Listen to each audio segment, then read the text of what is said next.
What are the next two terms in the sequence? For number 1, we have A, D, G, J. This is skipping of two letters at a time. So we have A, skip B and C. Then D, skip E, F. G, skip H, I. J, we skip K, L. So the next letter will be M.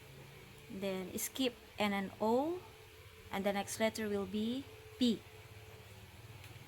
For number 2, 0, 6, 12, 18. This is addition of 6. So 0 plus 6, 6 plus 6, 12 plus 6, 18 plus 6, 24 plus 6, 30. For number 3, 9, 5, 1, negative 3. This is subtraction of 4. 9 minus 4 is 5. 5 minus 4 is 1. 1 minus 4 is negative 3. Negative 3 minus 4 is negative 7. Negative 7 minus 4 is negative 11.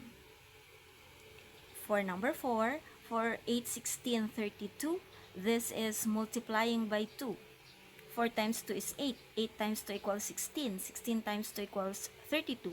So 32 times 2 equals 64.